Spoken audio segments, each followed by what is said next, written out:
Ha. My name is Claire. I am 32 years old. For many years, I worked on a construction site which is very less common for women. It was not a place for weak people. Every day I carried heavy things like bricks and bags of cement. The sun was hot and the ground was full of dust. I started work early in the morning and finished when the sky turned dark. I was always tired. My clothes were always wet with sweat. But I kept working because I needed money to live. I did not hate my job, but it was very hard. Sometimes my hands hurt from lifting things all day. My back hurt too. Still, I told myself that I must keep going. I did not go to college. I did not have special skills. This was the only kind of work I could do. My boss was a man named Mr. Harris. He was strict.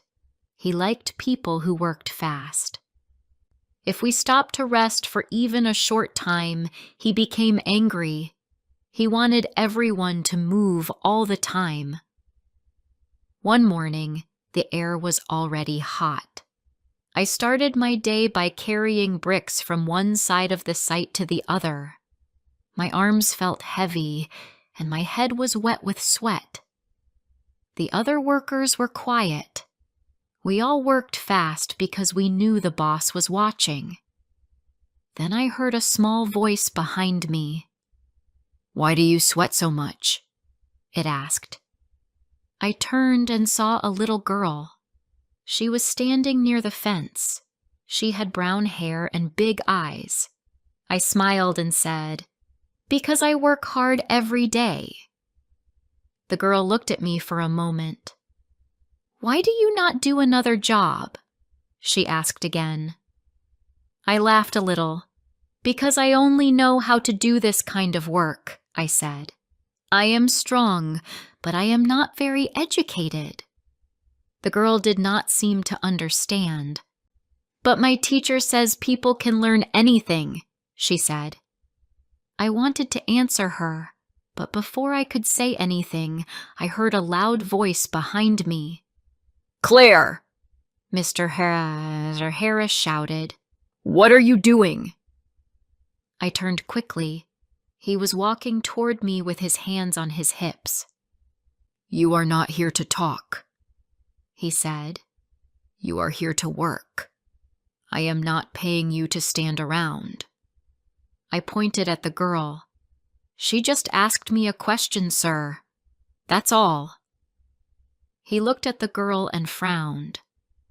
"We are not a daycare center," he said. "Move it." I wanted to say more, but I knew it would not help. I went back to work quietly. For the rest of the day, I kept thinking about that girl's words. Why do you not do another job? Her question stayed in my mind. When I went home that evening, I sat on the small chair near my window. My room was small, with one bed and a small stove in the corner. I looked at my hands. They were full of small cuts and rough skin. I had been working like this for many years. I had no savings, no plans, and no dreams. I just worked to survive. The next morning, I woke up before sunrise as usual. I washed my face and looked at myself in the mirror. I looked older than I was. My face was dark from the sun. My eyes looked tired. For the first time, I did not want to go to work. I did not want to hear Mr. Harris shout again. I did not want to carry another bag of cement. I wanted to feel proud of myself, but I did not. I felt small. I walked to the site slowly. My legs felt heavy. When I arrived, the other workers were already there. They looked at me and nodded. I started my work, but my heart was not in it.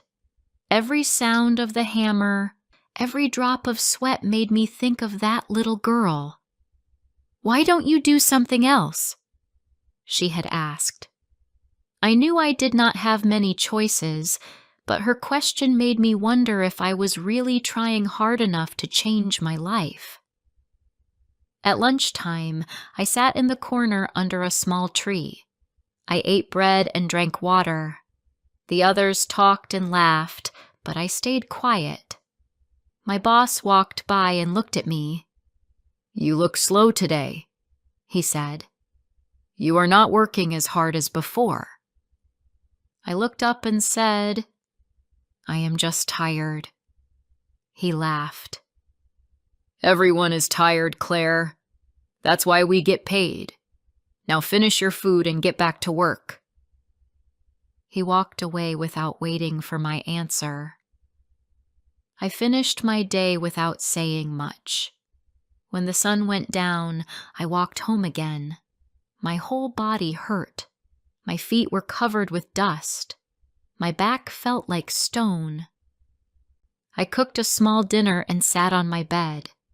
The room was quiet. I thought about my life again. I was 32, and all I had done was carry bricks, sweep floors, and lift cement. I did not hate work, but I hated that no one respected it. People saw construction workers as unimportant. Even my boss treated us like we were less than him. That night, I could not sleep. I kept seeing the little girl's face in my mind. She had looked at me with so much curiosity, as if she really wanted to understand why I did such hard work. I thought about her teacher's words that she mentioned, that people can learn anything. Was that true? Could someone like me learn something new? I did not know, but the thought stayed in my mind. The next morning, I stayed in bed longer than usual. My alarm rang, but I did not get up. I looked at the ceiling and listened to the sound of cars outside. I thought about the construction site, about Mr. Harris shouting, and about the dust that filled my nose every day. I took a deep breath and closed my eyes. For the first time in many years, I decided not to go to work. I stayed home all day. At first, I felt guilty. I had never missed a day without calling in, but after a few hours, I started to feel calm. I cleaned my room, washed my clothes, and cooked myself a warm meal. It felt strange to move without hurry. That evening, I walked to the park near my house. I saw people talking, laughing, and eating ice cream. I sat on a bench and watched them. I felt peaceful for the first time in a long time. Still, I knew I needed a job. I could not live without money. So the next day, I went out to look for new work. I walked around the town and asked at many places. Most people said they had no jobs. Some laughed when they heard I was a woman who had worked in construction, but I did not stop asking. On the third day, I saw a small sign near a city office. It said, "Cleaner needed, sewers department." I did not know what kind of work that was, but I decided to ask. Inside the office, a man looked at my old work card and said, "You have experience with heavy work. That's good. The pay is fair, and you'll have regular hours." I asked what I had to do. He said, "You'll help clean the sewer lines. It's not easy, but you'll have safety clothes and tools, and you won't have to work under the sun all day." I thought about it for a moment. The smell might be bad, but he was right. I would not have to sweat like before. I said yes to the job. He smiled and told me to start the next morning. As I walked home, I felt something I had not felt in years. A small kind of pride. I had made a choice for myself. I did not wait for my boss to shout at me again. I did not wait for someone to tell me I was worth more. I had decided it myself. That night, I slept well. The next morning, I wore my new work uniform. It was a dark blue suit with gloves and boots. It smelled new and clean. When I looked in the mirror, I smiled. I was still a worker, but this time I was working for myself, not for someone who shouted at me. As I walked to the bus stop, I felt light, even though I was still the same person. Maybe I would not sweat as much anymore, but more than that, I had finally learned something important about my own worth. Before I continue rest of the story, please like, subscribe, share, and tell me where you are listening from. Your support means a lot to me. Now let's continue. The next morning, I woke up early. The air was cool, and the sky was still dark. I put on my blue work suit and tied my hair back. I looked in the mirror again. My face still showed lines from the years of hard work, but I looked stronger now.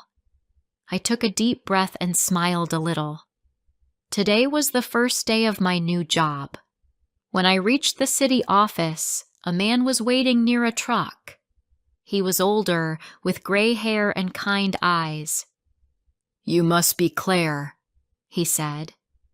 "I'm Peter, your supervisor. Welcome to the team." His voice was calm, very different from Mr. Harris's voice. I felt relaxed already. Peter gave me gloves, boots, and a small bag with tools. He explained how to use them and told me that the work could be dirty, but we would always wear safety clothes. I climbed into the truck with two other workers. One was named Ben, and the other was Tom. They both smiled at me. Ben said, "We don't see many women here. You must be brave." I smiled. "I've worked in construction for years. I can handle this." They both laughed and nodded. I was happy they didn't make me feel strange or out of place. When we arrived at the work site, the smell was strong, but I tried to ignore it. Peter showed me how to open the heavy metal covers and clean the pipes. The work was slow but careful. We used long rods and water hoses to clear the waste. It was not easy, but it was not the kind of work that made me sweat from the sun. I worked in shade most of the time, and the air was cooler. After a few hours, I started to learn the routine. Ben showed me how to check the pipes for blockages. Tom helped me use the big hose safely. They treated me like part of the team. No one shouted. No one told me to hurry. Everyone worked together and helped each other. I liked that. At lunchtime, we sat under a tree near the truck. We ate sandwiches and drank water. Peter asked me about my old job. I told him about the construction site and how my boss used to yell all the time. "That sounds tough," he said. "You must have been strong to last that long." I nodded. It was hard. I did it because I needed money, but I left after something small made me think about my life. Ben looked at me. "What happened?" he asked. I told them about the little girl who asked why I sweated so much. I told them how her words stayed in my mind and made me question myself. They all listened quietly. When I finished, Peter smiled softly. "Sometimes small things make us see big truths," he said. "Maybe that girl helped you find your next step." I looked down and smiled. Maybe she did. The afternoon passed slowly. The work was not pretty, but it was honest. When I finished my first day, I felt tired but peaceful. My clothes were dirty, but I did not feel ashamed. I had worked hard, and my new boss respected me. As I walked home, I passed the old construction site. I saw Mr. Harris standing near the gate, shouting orders as usual. He saw me and frowned. "Where have you been?" he shouted. "You didn't come back." I looked at him calmly. "I found another job," I said. His eyebrows rose. "Doing what?" "Cleaning sewers," I said. "At least I don't have to sweat under your orders anymore." He laughed in a rude way. "You think that's better? You'll come back begging in a week." I didn't answer. I just smiled and walked away. His words didn't hurt me this time. For the first time, I didn't feel small in front of him. At home, I washed my clothes and cooked dinner. As I ate, I thought about the day. I didn't earn a lot of money, but I felt respected. That feeling was new to me. Respect was not something you could see or touch, but it felt warm inside. I slept early and dreamed of clean streets and running water. The next few weeks went fast. I got better at my work. I learned how to fix small problems and use tools carefully. Peter often said, "Good job, Claire," and that made me feel proud. The other workers also started to trust me. Sometimes they even asked for my help. One day Ben said, "You're tougher than half the men here." I laughed. "I've had good practice." One Friday afternoon, we were cleaning a big line near a school. The children were leaving for the day. They watched us as we worked. Some pointed and whispered. One girl, maybe 7 years old, looked at me closely. She had brown hair and curious eyes, just like the little girl from the construction site. She came near the fence and said softly, "What are you doing?" I smiled and said, "I'm helping keep the city clean." She looked surprised. "Is it hard?" she asked. I thought for a moment.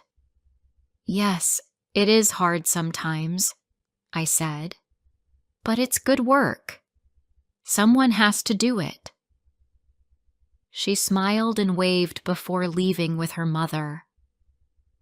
I stood there for a moment, feeling something warm inside. That small moment reminded me of my first meeting with the other girl, the one who had asked me why I sweated so much. Maybe life had come full circle. That evening, I told Peter about the girl. He smiled and said, "Maybe she will remember you one day. Maybe she'll understand that every job deserves respect." His words made me think deeply. Many people look down on workers like us, but they didn't realize how important our work was. Without us, the streets would flood, the city would smell, and people would get sick. Our work kept life running. On Sunday, I went to visit my old neighborhood.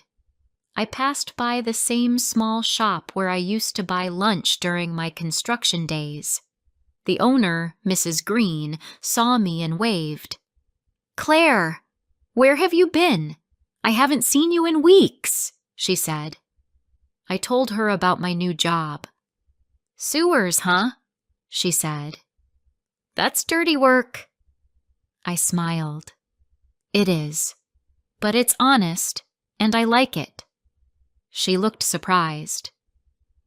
"You actually like it?" I nodded. "I like it because no one shouts at me, and I get paid fairly. I feel respected." Mrs. Green looked at me for a moment, then said, "You always were a hard worker." I'm glad you found something better.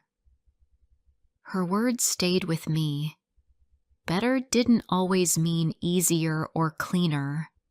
Sometimes better just meant fair. That night, I sat by the window and looked outside. The streetlights were shining. People walked home after work, talking and laughing. I thought about how I used to feel small and tired at the end of each day.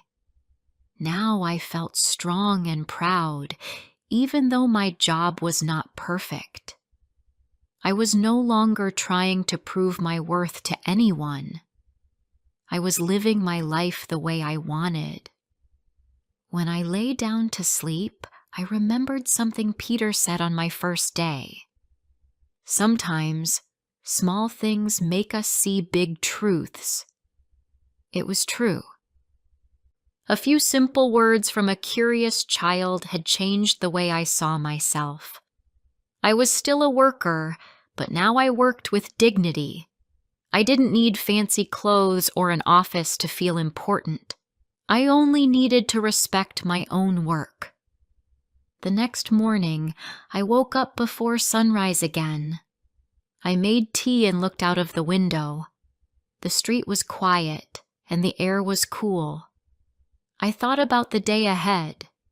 There would be more dirt, more pipes, and more long hours. But I didn't mind. This time, I would start the day with calm and end it with pride.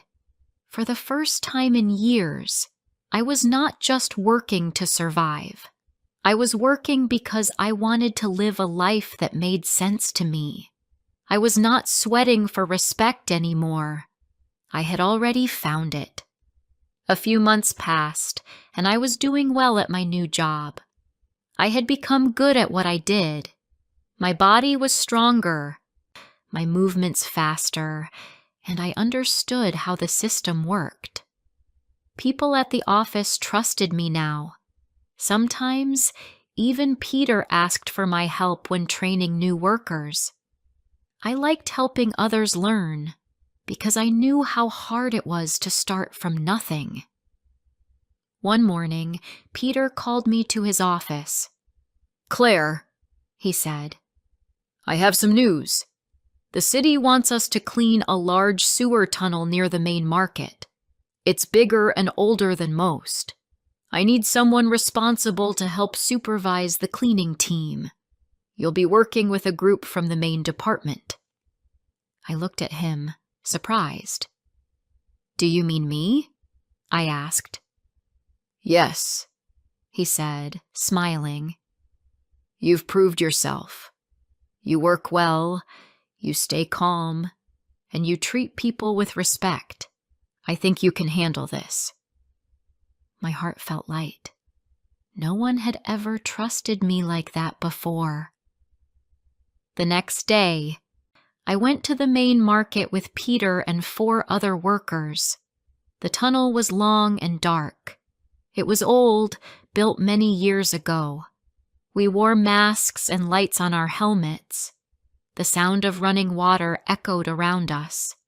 It was not easy work, but we had good tools. We worked all morning. Everything went well until after lunch. Suddenly, one of the men shouted, "The water is rising!" We looked around and saw that a small pipe had broken, letting dirty water flow quickly into the tunnel. Everyone started to move. Peter told us to get out fast. I was near the end of the tunnel, helping another worker who had slipped on the wet floor. "Come on!" Peter called. "We need to go!" The man I was helping had hurt his ankle and could not stand. The water kept rising. It reached our knees, then our waists. My heart was beating fast, but I couldn't leave him there. I grabbed his arm and helped him move slowly toward the ladder. The others were already outside shouting for us. I pushed the man up first and then climbed after him. When I came out, I was covered in mud. My uniform was soaked, my gloves were heavy, but we were safe. Peter helped pull me out and patted my shoulder. "You did well," he said. "You stayed calm." I looked at him, shaking a little. "I couldn't leave him," I said quietly. "I know," he replied. "That's what makes you strong." Later that day, as I sat on the steps outside the office, I thought about how much my life had changed. A year ago, I was working in the hot sun, carrying bricks while someone shouted at me. Now, I was trusted and respected. I was still doing hard work, but I was doing it with pride. I had found strength in myself that I never knew I had. That evening, I went to a small cafe near my house. I ordered tea and sat by the window.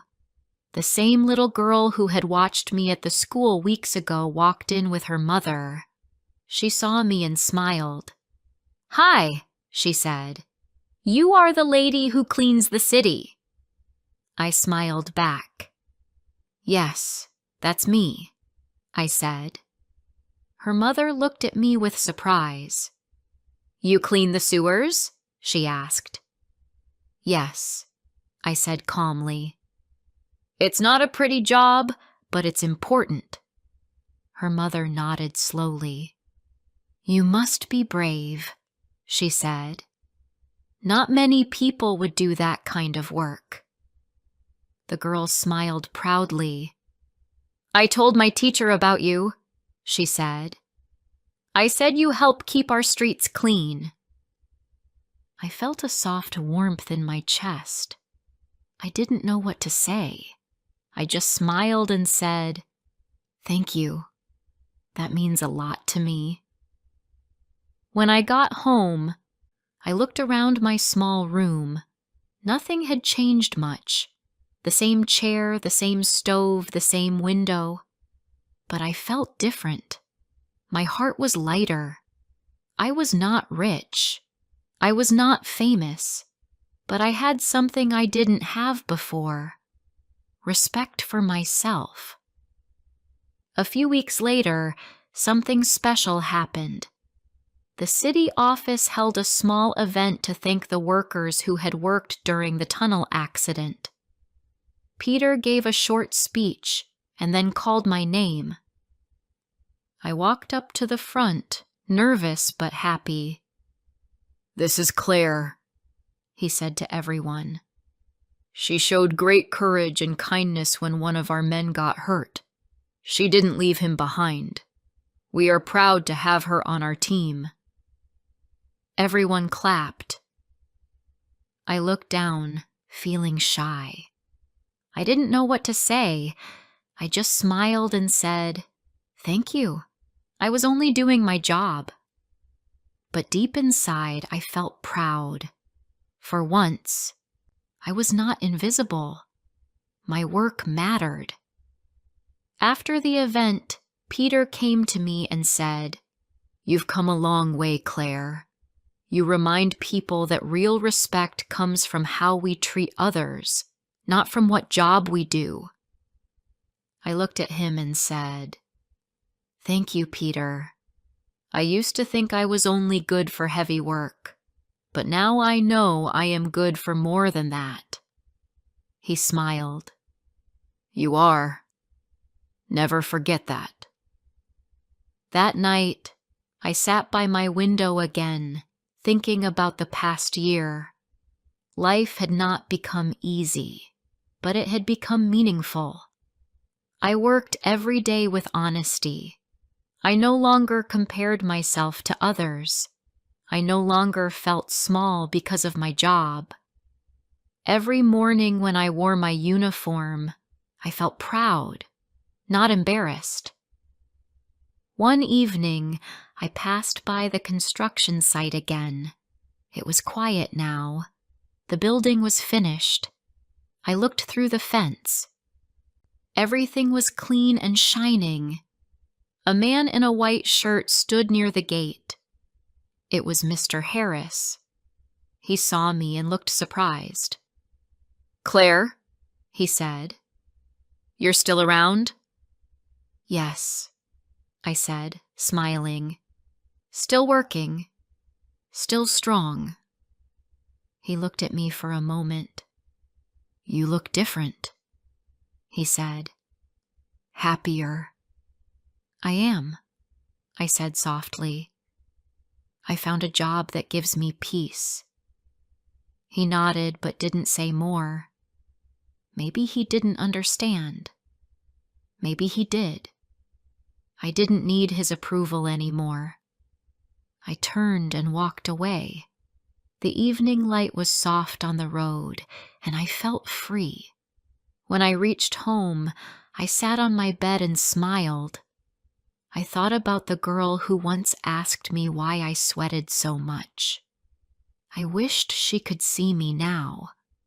Not sweating under the sun, but still working hard, still building something important, just in a different way.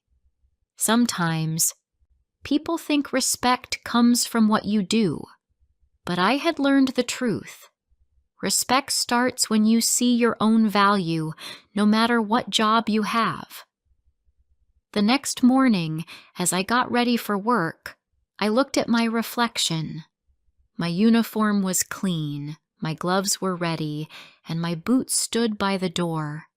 I took a deep breath and whispered to myself, "This is my life, and I am proud of it." Then I stepped outside into the fresh morning air, ready for another day. Not sweating for respect anymore, but living with it. My name is Ella. I am 22 years old. I live in a small city not very far from the sea. I am studying at university now. Life is sometimes busy, but I am happy. Still, there is one person who always makes my life brighter. Her name is Nina. She is my best friend. We have known each other since high school. We met when we were both 16. I still remember the first day we spoke. It was in the school library. I was looking for a book about physics. Nina was sitting at a table reading a book about art. She looked friendly, so I said hello. She smiled and asked if I liked school. From that moment, we started talking. We liked different subjects, but somehow we became close very fast.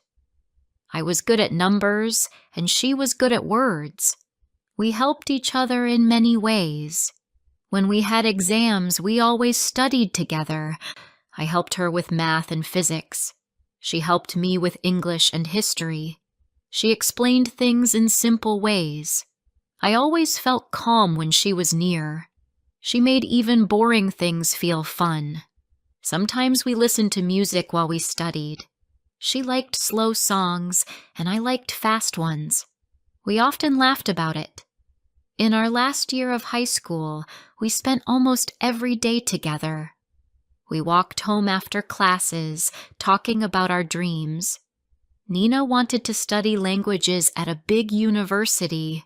I wanted to study science. We both hoped to get into the same city, even if not the same school. We promised that we would never stop being friends, even if life changed. When graduation day came, we cried a little. We were happy, but also sad. It felt strange to say goodbye to our old school. That summer was full of memories. We went to the park, took pictures, and talked about the future. I remember Nina saying, "No matter what happens, you will always be my best friend." I said the same to her. We believed it with all our hearts. When university started, we moved to different cities. It was not easy at first. I felt lonely in a new place. Everything was different. The people, the streets, even the weather. But Nina called me almost every evening. She always asked how I was. When I was tired from studying, she told funny stories to make me laugh. I did the same for her. Our friendship grew stronger with time. We sent each other small gifts, like keychains or postcards. She once sent me a small blue notebook. "Write your ideas here," she said on the phone. "You always have good thoughts." I laughed and said, "Then you should write your poems there." We laughed together. That is how we were, simple, honest, and warm. Sometimes life was not easy for Nina. She told me about her boyfriend once. His name was Leo. At first she was happy with him, but later she said he started to act distant. She felt sad and confused. I listened to her for hours on the phone. I told her she was strong and kind and that she deserved to be happy. A few weeks later, she told me they broke up. She cried that night, and I cried too. I wished I could hug her, but I was far away. So I stayed on the call until she fell asleep. After that, Nina became stronger. She started painting again, and she even joined an art club. I was proud of her. She said, "You always push me to do better." I smiled and said, "That's what friends are for." I was also busy with my studies. Sometimes I felt stressed about exams. When I told her, she said, "Take a walk. You always think too much." Her words always made me calm. One winter, I visited her city. It was the first time we saw each other after 1 year. When I got off the bus, she was waiting for me near the station. She ran to me and gave me a big hug. We both laughed and said, "You look the same." That weekend was full of small adventures. We walked in the park, went to a small cafe, and took many pictures. It felt like no time had passed at all. I remember sitting with her by the river that evening. The sky was pink and orange. We talked about how fast life was moving.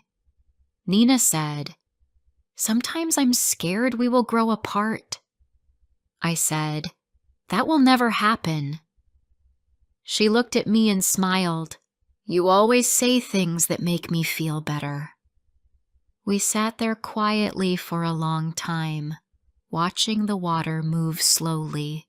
When I returned to my city, I felt peaceful.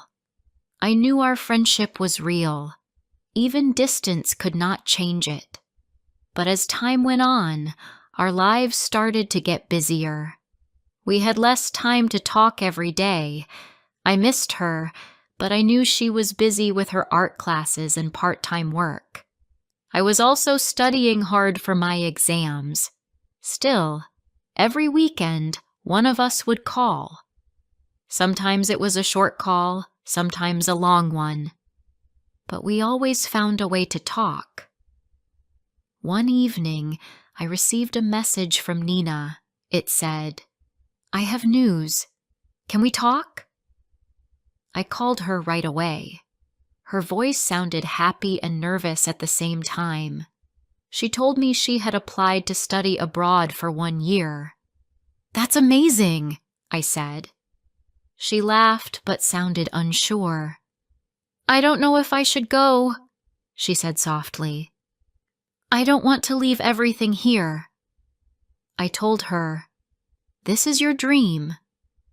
You must go. I will always be here." She was quiet for a moment and then said, "You always know what to say." A few weeks later, she called again and said she got accepted. I was so proud. She would be going to another country for a full year. I tried to sound strong, but when the call ended, I sat quietly. I felt happy for her, but also a little sad. I knew I would miss her.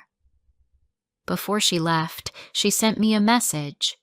It said, "Thank you for being my best friend. Promise me you won't forget me." I smiled at my phone and wrote back, "Never." That night, I thought about everything we had shared, our laughter, our tears, our dreams. I knew this was not the end of our story. Real friendship does not end when people move away. It only grows stronger. I went to sleep with that thought, feeling both proud and peaceful. And I didn't know it then, but the next part of our friendship would teach me even more about love, trust, and distance. Before I continue rest of the story, please like, subscribe, share, and tell me where you are listening from. Your support means a lot to me. Now let's continue. When Nina moved abroad, everything felt different. We were still close, but the time was not the same anymore. When it was morning for me, it was night for her. Sometimes she called when I was at school. Sometimes I called when she was asleep. Still, we tried our best to stay in touch. We sent each other pictures of daily life. She sent me photos of her new city, tall buildings, busy streets, and green parks. I sent her pictures of my small town and the quiet sea. In the beginning, Nina was very excited. She said everything was new and interesting. She had new friends from many countries. She told me about her teachers and classmates. I liked hearing her stories. Her English became much better. She even sent me voice messages just to make me laugh. She sounded happy, and I was happy for her. But after a few months, I started to feel that her voice sounded different. It was softer, slower, and sometimes sad. One evening she called me. I could tell she was not okay. She said, "I feel lonely, Ella. Everyone here is nice, but it's not the same. I miss home. I miss you." I listened quietly and said, "It's normal to feel that way. You're in a new place, but you're doing great." She sighed and said, "Sometimes I just wish we could go back to high school." I smiled, even though she couldn't see me, and said, "Me too." I wanted to make her feel better, so I started sending her small messages every morning. Just a few words like, "Good luck today," or "You can do it." She said those messages made her smile. Sometimes she sent me pictures of her meals or the view from her window. Even small things made us feel close again. During that year, I also learned many things about myself.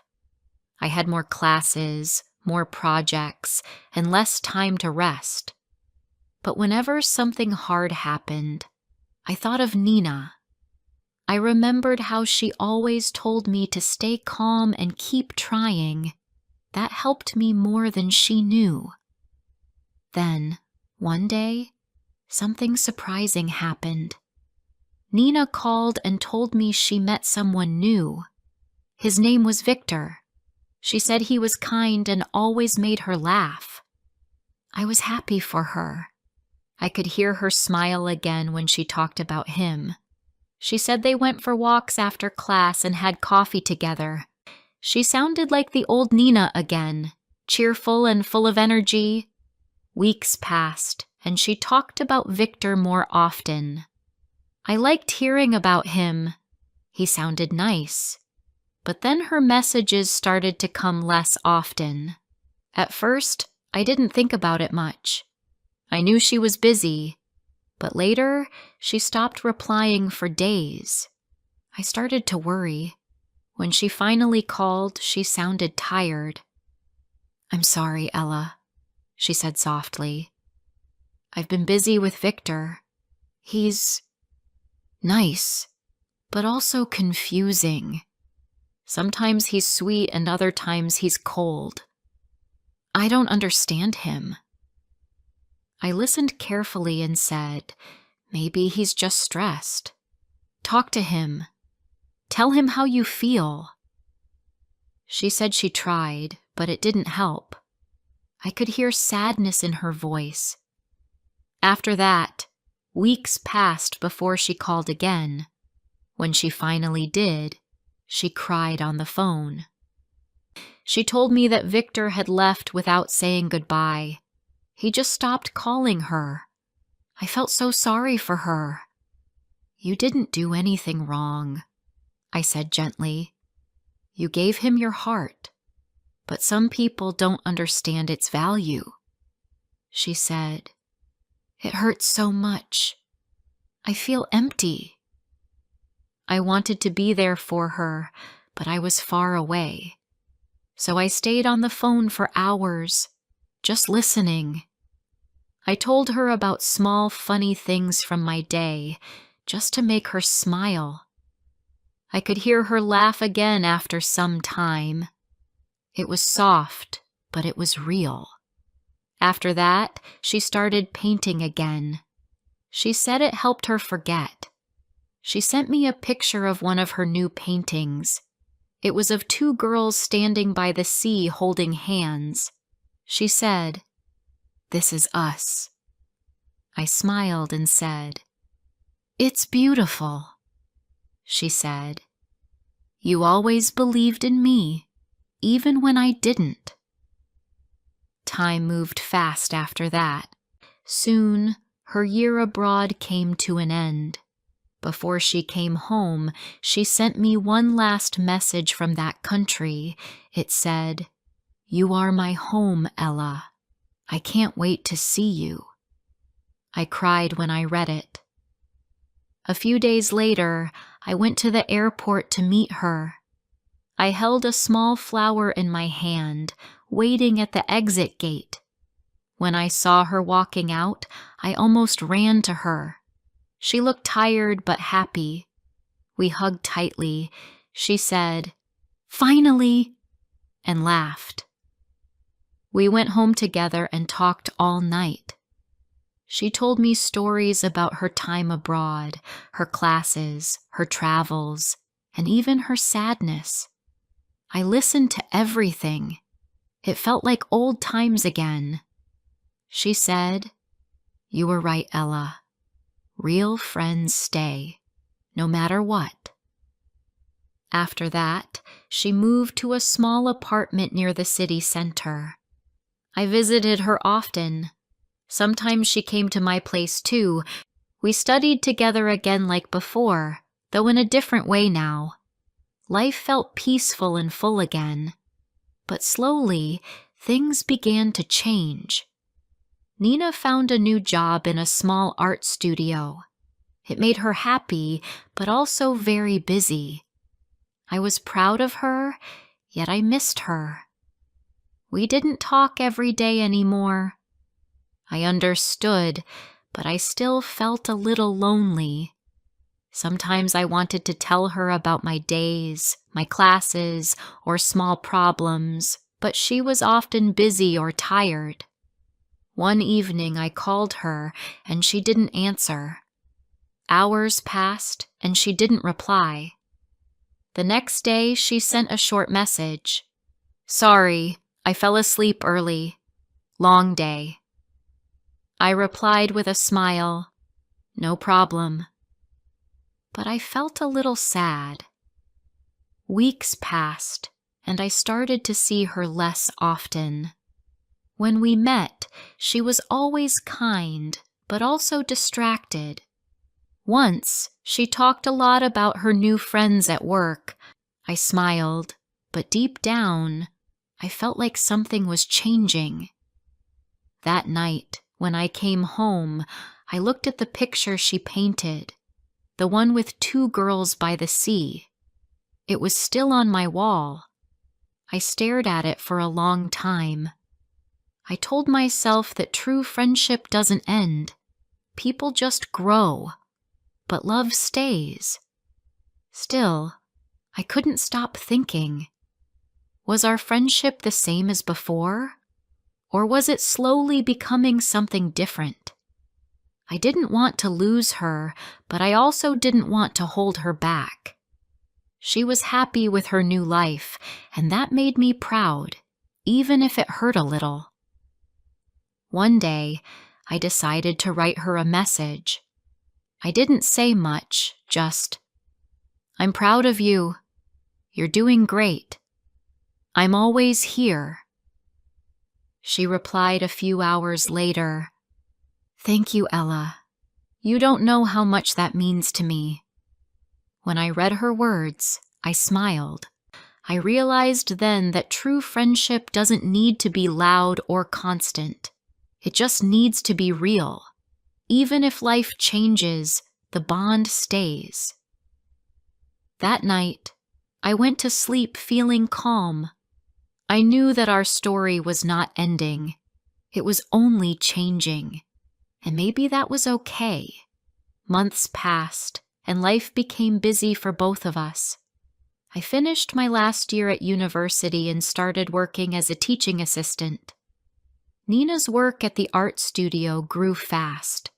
People loved her paintings, and soon her name appeared in small art magazines.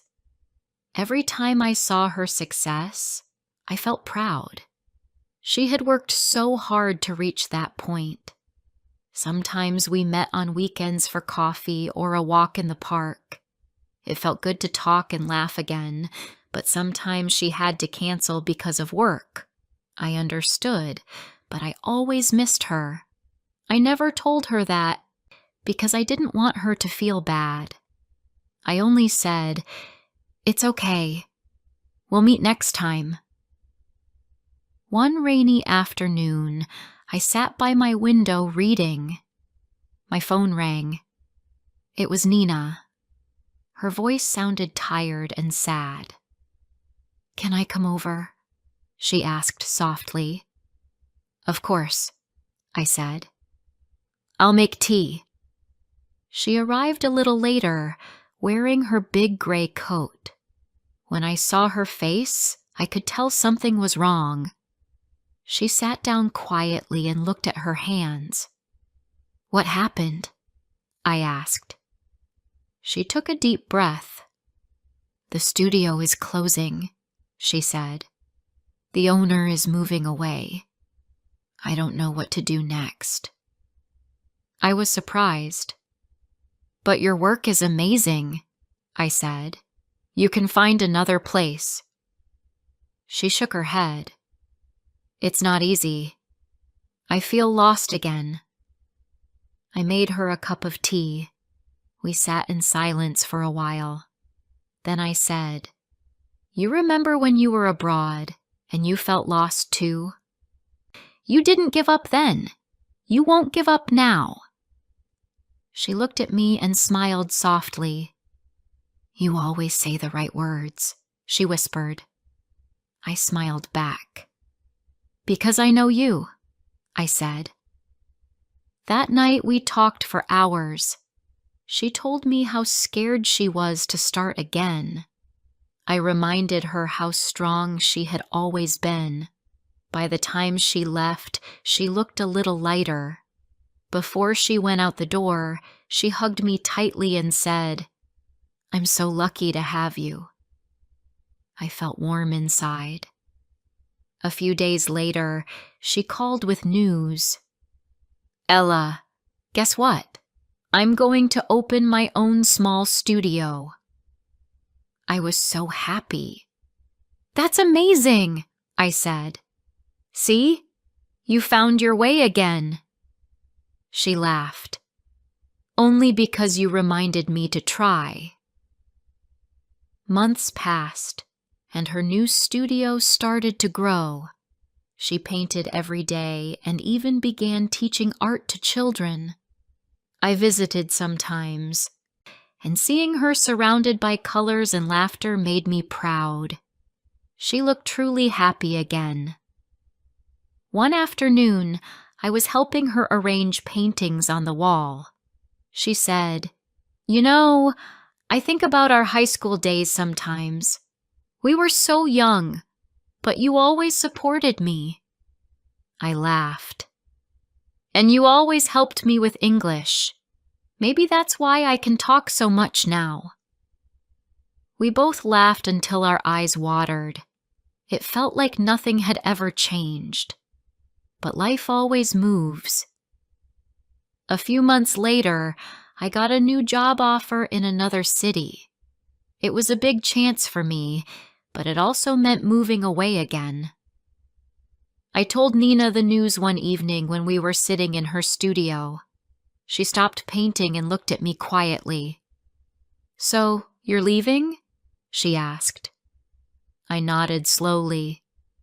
"Yes, it's a good job, but I'll miss you." She smiled sadly. "You should go." "You've always wanted this," I said. "I'll come back often." She said, "I know, but it will be different." I didn't know what to say.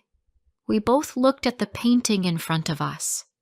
Two girls standing together by the sea. On my last night in the city, she came to my apartment with a small box. Inside was a tiny silver bracelet with two small charms, one with a sun, one with a moon. She said, "You are the sun, and I am the moon. We don't always see each other, but we are always there." I smiled and said, "That's beautiful." She helped me put it on, and we hugged for a long time. When I moved to the new city, I missed her every day at first. But slowly, life became busy again. We texted when we could. Sometimes she called, sometimes I did. Even when we didn't talk much, I always wore the bracelet. It reminded me that friendship doesn't disappear. It just changes with time. 1 year later, I visited her again. Her studio had grown so much. There were more students, more paintings, and more color than ever. She looked brighter, stronger, and full of life. She ran to me when I entered and hugged me tightly. "You're back," she said. I laughed. "I told you I would come." That evening, we walked by the river, just like before. The sky was orange and pink. The wind was cool. We talked about everything, work, family, and memories. She said, "Do you ever think about the day we met in the library?" I said, "Yes. It feels like yesterday." She smiled. "You were looking for a physics book, and I was reading about art. I didn't know that day would change my life." I looked at her and said, "Mine too." We stayed quiet for a while, watching the water move. Then she said, "We're so different, but somehow we always understand each other." I nodded. "That's why we're best friends." When I left her city again, I didn't feel sad this time. I felt peaceful. I knew our friendship didn't depend on distance or time. It lived inside both of us. Sometimes people change, but real friendship stays. It waits quietly, even when life gets busy. It listens, forgives, and always comes back stronger. Nina and I proved that. We learned that love is not only for romance. Love also lives in friendship, the kind that helps you grow, cry, and start again. Now when I sit by the window at night, I look at the bracelet on my wrist. The moon charm shines softly.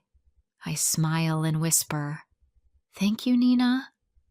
I know she might be somewhere painting under the same sky, thinking of me too. And that is enough. Our friendship will never fade. It will always live quietly in our hearts, warm, kind, and true.